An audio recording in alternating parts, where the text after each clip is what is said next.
Hey y'all, gonna be replacing drive shaft on 06 BMW 325i E90.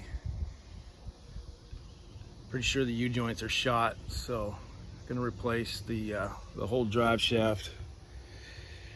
Got the new one here, brand new from head to toe, new center support bearing.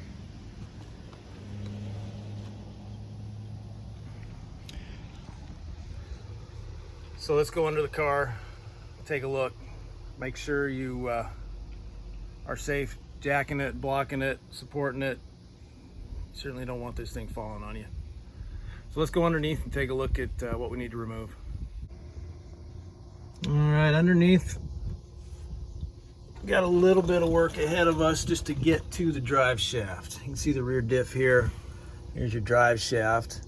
It is up underneath the heat shield and the exhaust, which obviously runs down the center of the body, the chassis. So we got to remove all this stuff. The heat shield, almost all of these are a 10 millimeter. All these little bolts here. There's an 8 millimeter up towards the front on the side here, right there. And then these 4 holes here and these 4 holes on this side, there's a plate that runs across here, and you'll need a T50 Torx bit for that, for those 8 bolts to remove.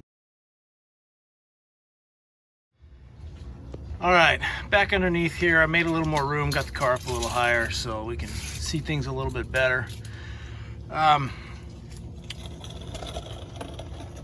a couple of changes here. There's a video out there that has shows removing the whole exhaust, unbolting it up there where the collector comes in off the down pipes off the headers, or the exhaust anyways. There's 4 bolts up there. Kind of see where I'm pointing, right in here. Anyways, mine are rusted. I've put all kinds of stuff on there, used the air gun, all kinds of, I cannot get them loose. So I have gone through and undone these brackets, the hangers off of the exhaust, and just let it hang down a little bit. I'm able to maneuver it somewhat, but the goal, which I think I got, is access to the drive shaft here. A couple of little tips. Removing these shields, there's this plastic guy, there's a couple of Phillips heads on it. Then you can just undo it, swing it away. I mentioned the 8 millimeter on, sorry for the bad camera stuff here, 8 millimeter bolt here, and then there's a 13 millimeter on the heat shield up on the inside, right in, where is it at? Right in here, 13 millimeter. Once you get those out, then you can pull the heat shield towards the rear of the vehicle and just rotate it out of that channel. And there's the heat shields sitting out there. To remove these hangers, if this works, this guy here hangs off the support for the rear diff on this bolt here.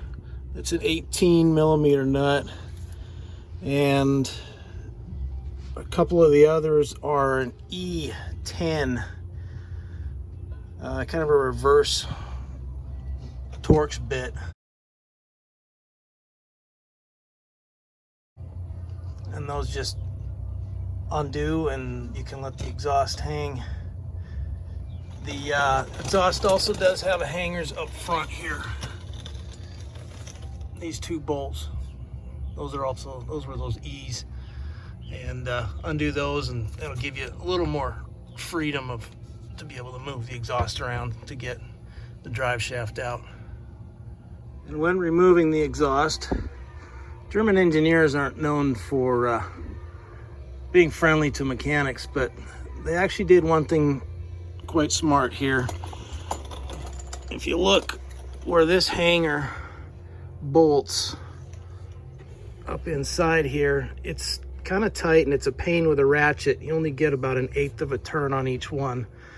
But if you've got about a 12-inch, 14-inch extension,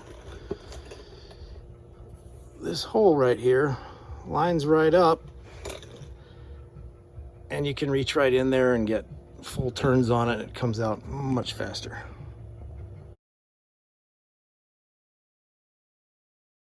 All right, and to remove the drive shaft, here's your E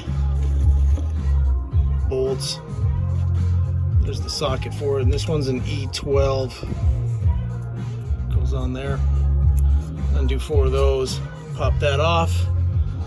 The carrier bearing, you got 2 13 millimeters, and then up front on the Guibo, whoever thought of that name, these are 18 millimeters to undo those.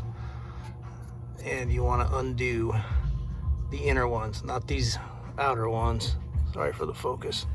And to get the front bolts off the drive shaft where it bolts to the rear of the transmission, there's a little slot. You can get your end wrench up inside there and get it on the nut, and then put your socket on the front here, both 18 millimeter, and then you just work them together to unbolt it. Not too hard. They're a little stiff, but not horrible. Here's that slot. You can just reach right up inside there. You notice the rear of the differential, or the rear of the drive shaft, where it connects to the differential, has this little lip on here, this round part that sits inside there, and it's kind of a pain to get off. Let me show you how I'm doing it. So since we're not going to be reusing this drive shaft, we're replacing it. To get that little ring out from inside of here, it's on the face inside of there. I'm just taking a big screwdriver and putting it in here where the U-joint cup is, and then hammering this direction towards the front of the vehicle, and you can see we're starting to separate. We're coming apart here. So I'll just rotate that around, and we'll come to the other side and work it out the same way. Just put the screwdriver in there in the O-ring, or the U-joint cup, and then just start pounding it forward.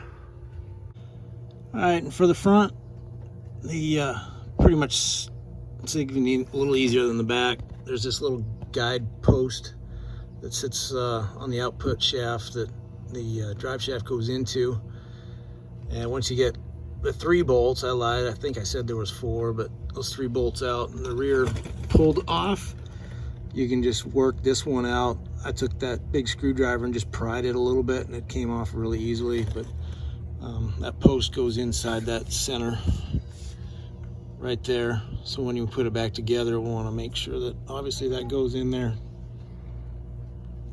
And the drive shaft is out with the exhaust installed.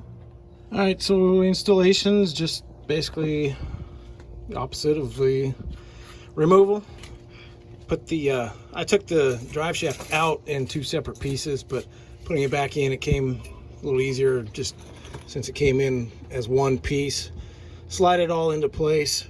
I just attach the rear, just hand tighten these bolts in, and I'll get the rest of them once you get that little ring down inside the recessed portion there on the differential.